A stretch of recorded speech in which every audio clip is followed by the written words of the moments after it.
Alrighty, hello everybody. My name is Christina Benjamin. I'm a student at California State University, East Bay. My major is hospitality and tourism. I am a former Walt Disney World cast member. I worked at Disney's Art of Animation Resort as a front desk cast member.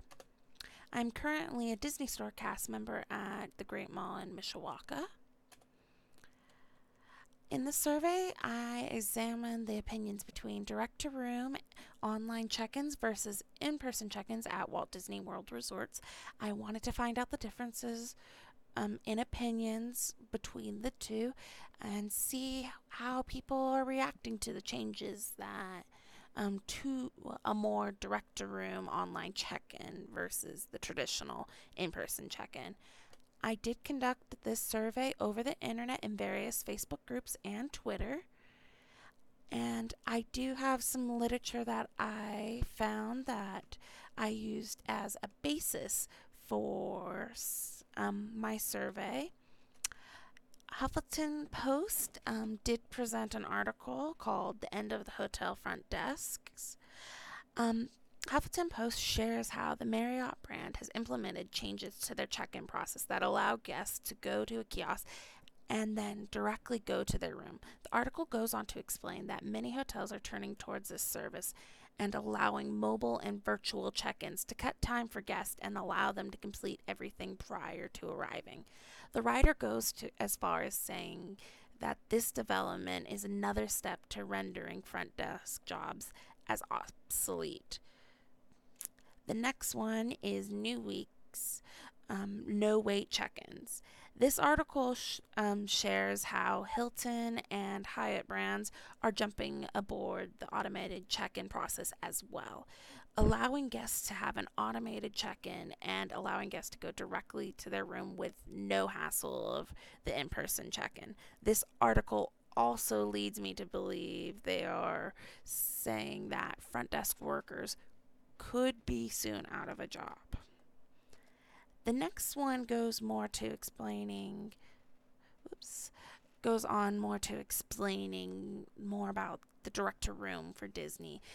Years of Ears Disney article, Disney World direct to room check in, shares the process that direct to room is basically when it first began its launch at Walt Disney World. It completely breaks down the whole process of direct to room and how it benefits returning guests.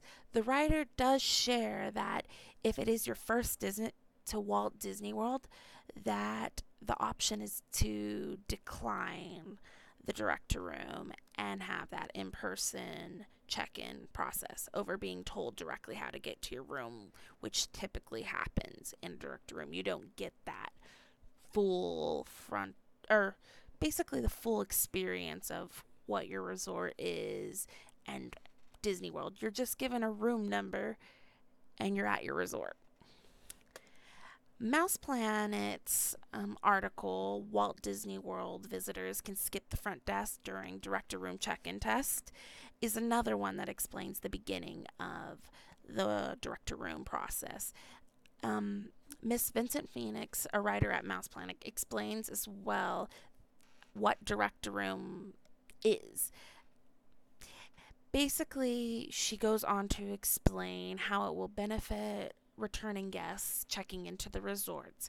Guests complete the check-in process online, and then once they arrive at their basically to Orlando for their vacation, they're good to go to the parks and everything.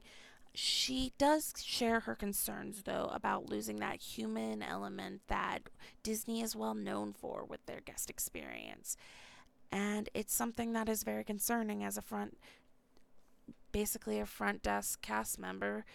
Thinking about it, a lot of magic is made in that first experience check-in. You get to know who the guests are versus when I was a curbside cast member, you didn't get that interaction that really did put the guests in the right place. She is concerned also that basically incoming guest for their first time would be confused as well and doesn't recommend it. Now, the last article I have here is by airguideonline.com. It's just titled Walt Disney World. And this article explains what Mobile Room Ready notification system is and how it works. It is the backbone to the direct to room option in a way. Basically, the article explains how it works. Mobile Room Ready notification system basically is when you would originally check in to Walt Disney World. If you were say to arrive early and the rooms weren't ready, we would get a notification system, either email or a phone number that we could text you your room number once it's ready. This has now become the main key factor to the direct to room by allowing guests to bypass basically even coming to the front desk. They do everything at home beforehand and give all that information so that once they arrive, they're at the parks. They'll get their room number. Once they're done at the parks, they can come back and go to their room. And with how Disney has the Magical Express and everything, and having your luggage delivered to your room without you even having to touch it, you're all set to go with direct to room. You do not even have to be anywhere near the front desk unless you want to. All right. And the methods for how I conducted the research, as we discussed, was already an online survey. It is a convenient sample since I was stuck to using Facebook and Twitter. I basically went to various Disney groups to get my survey out there to people who I assumed would most likely have stayed at a Disney World resort before. And I was correct. I did end up receiving 480 responses to my survey. Majority of them had stayed at a Walt Disney World resort before and everything. This is what the survey did look like for people once they arrived. I gave an explanation of what the survey is, what direct to room is, and an email for people to reach me at if they needed to. What I did end up finding is overall responses about direct to room did seem positive. As you can see here, following my mouse, the majority of the responses were on the high side. One being strongly disliked direct to room, and 5 being strongly liked direct to room. As you can see, the majority of the responses were either in the middle ground to the higher results of liking direct to room. And I also found most respondents did recommend direct to room to others. There was a higher majority of people in the middle ground there, but as you can see, the results still leaned towards being more positive there. Of course, there is still the few who wouldn't recommend it, but you would get that pretty much with anything there. Now, the next finding I did find was respondents, just like in the articles, wouldn't recommend direct to room to a first time visitor. You can see the big shift here. While there is still a high amount of people who would recommend it to first time visitors, most were going for the negative, I guess, side of it, saying they would not recommend it. We still have a high middle ground, but it still leans towards this side here. Overall, there wasn't a significant difference in data between demographics. Age, gender, whether you were a cast member or not, didn't really affect any of the results I got, determining if direct to room was a positive experience or not. The data did have a large proportion of female respondents compared to males. As you can see in the graph, I did have a large portion of females respond, 87% compared to the 13% of males who responded. But when I did do the Chi tests and correlations, t-tests, my data still showed that there wasn't really a significant difference in the demographics. Most people who took the survey gave the responses that we saw prior to this, as shown in these three graphs. You can see it's pretty clear as day. And overall, my recommendations would be to keep continuing using Direct2Room. It is obviously working. While there may still be some negatives, most people are pretty happy with Direct2Room and would continue to like to see it.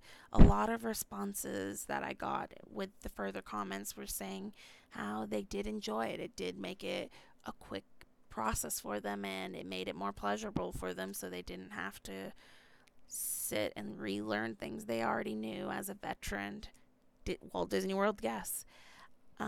Obviously, they do want to keep the front desk, because I did have a portion of people who had experienced Direct2Room who said they had issues, either with they didn't receive their room number, Magic Band issues, wanting to make sure different things, get the process of the Magic Bands connected to credit cards, things like that.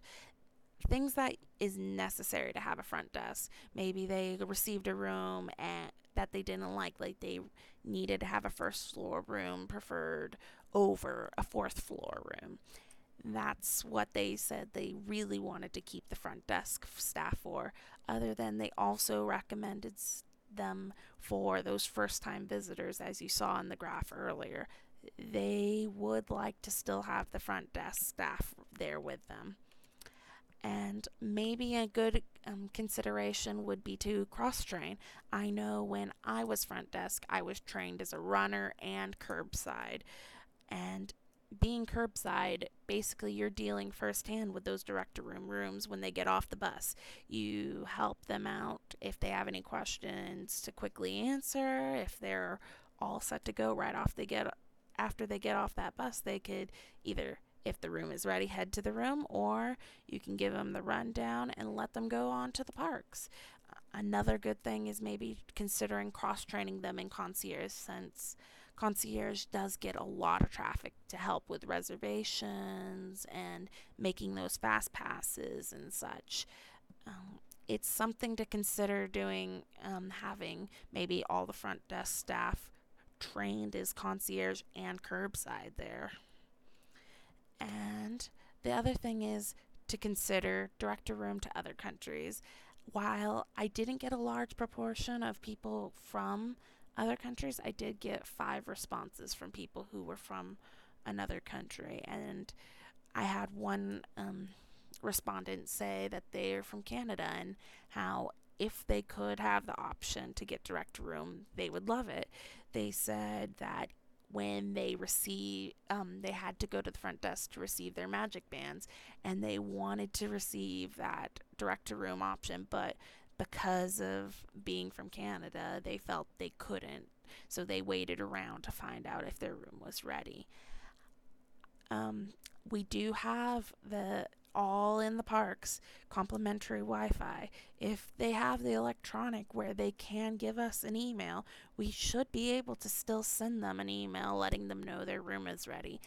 Considering that an option, maybe delivering the Magic Bands to the other countries if fees are a problem of delivering out of country, maybe having them pay those fees if they're willing to, because they want the Direct2Room option.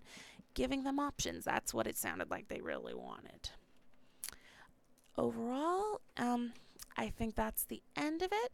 If you have any questions, please comment down below, and I hope you enjoyed. Thanks.